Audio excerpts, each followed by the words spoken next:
ಇವತ್ತೇ ಅಂತಿಮವಾಗಿ ಆಯ್ಕೆ ಆಗ್ತಾರಾ ದೆಹಲಿಯ ಮುಖ್ಯಮಂತ್ರಿ ಅನ್ನುವಂತ ಚರ್ಚೆ ಶುರುವಾಗಿದೆ. ಇವತ್ತು ದೆಹಲಿಯಲ್ಲಿ ಶಾಸಕಾಂಗ ಪಕ್ಷದ ಸಭೆಯನ್ನ ಕರೆಯಲಾಗಿದೆ. ಇವತ್ತಿನ ಈ ಸಭೆಯಲ್ಲಿ ಮುಖ್ಯಮಂತ್ರಿಯ ಹೆಸರು ಆಯ್ಕೆಯಾಗುವಂತ ಸಾಧ್ಯತೆಗಳು ದಟ್ಟವಾಗ್ತಾ ಇದೆ.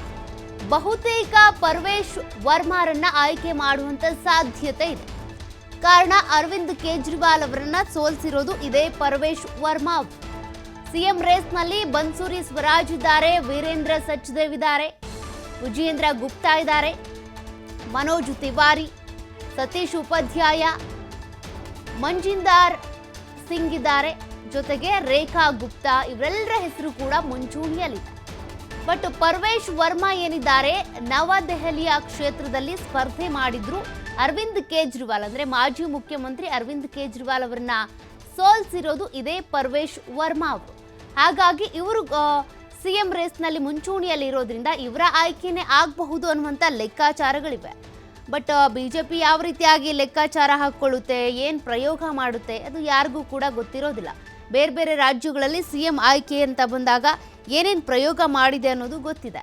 ಹಾಗಾಗಿ ಯಾವ ಸಮುದಾಯದ ಅಭ್ಯರ್ಥಿಯನ್ನ ಆಯ್ಕೆ ಮಾಡಿ ಸಿಎಂ ಸ್ಥಾನದಲ್ಲಿ ಕೂರಿಸಿದ್ರೆ ಪಕ್ಷಕ್ಕೆ ಅನುಕೂಲ ಆಗುತ್ತೆ, ಮತ್ತೆ ಪಕ್ಷ ಸಂಘಟನೆಗೆ ಅನುಕೂಲ ಆಗುತ್ತೆ, ಜೊತೆಗೆ ಆ ಸಿಕ್ಕಂಥ ಸ್ಥಾನಗಳನ್ನು ಉಳಿಸ್ಕೊಳ್ಳೋದಕ್ಕೆ ಅನುಕೂಲ ಆಗುತ್ತೆ. ಆ ಒಂದು ನಿಟ್ಟಿನಲ್ಲಿ ಲೆಕ್ಕಾಚಾರ ಸಹಜವಾಗಿಯೇ ನಡೆಯುತ್ತೆ. ಇವತ್ತಿನ ಶಾಸಕಾಂಗ ಸಭೆಯಲ್ಲಿ ನಿರ್ಧಾರವಾಗಂತ ಸಾಧ್ಯತೆ ಇದೆ. ನೋಡೋಣ ಯಾರು ಮುಖ್ಯಮಂತ್ರಿ ಆಗ್ತಾರೆ, ದೆಹಲಿ ಗದ್ದುಗೆಯನ್ನು ಏರೋದು ಯಾರು ಅಂತ. ಸತತ 26 ವರ್ಷಗಳ ಬಳಿಕ ಕಮಲ ಅರಳಿರುವಂಥದ್ದು ದೆಹಲಿಯ ಅಂಗಳದಲ್ಲಿ. ಇಲ್ಲಿವರೆಗೂ ಕೂಡ ಆಪ್ ಸರ್ಕಾರವಿತ್ತು, ಆದ್ರೀಗ ಭರ್ಜರಿಯಾಗಿ ಗೆಲುವನ್ನು ಸಾಧಿಸಿರೋದು ಬಿಜೆಪಿ. ಒಂದು ಮ್ಯಾಜಿಕ್ ನಂಬರ್ ಕೂಡ ದಾಟಲಿಲ್ಲ ಆಪ್.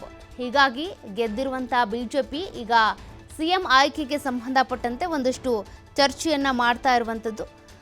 ಒಂದು ಕಡೆ ಅರವಿಂದ್ ಕೇಜ್ರಿವಾಲ್ ಅವರನ್ನ ಸೋಲಿಸಿರುವಂಥ ಅಂದರೆ ಘಟಾನುಘಟಿ 10 ವರ್ಷಗಳ ಕಾಲ ದೆಹಲಿಯನ್ನ ಆಳ್ವಿಕೆ ಮಾಡಿದ್ದಂಥ ಮುಖ್ಯಮಂತ್ರಿಯಾಗಿ ಸರ್ಕಾರ ನಡೆಸಿದ್ದಂಥ ಅರವಿಂದ್ ಕೇಜ್ರಿವಾಲ್ ಅವರನ್ನೇ ಸೋಲಿಸಿರುವಂಥ ಪರ್ವೇಶ್ ವರ್ಮಾ ಅವರೇ ಸಿಎಂ ಆದರೆ ಸೂಕ್ತ ಅಂತ ಎನ್ನಲಾಗ್ತಾ ಇದೆ.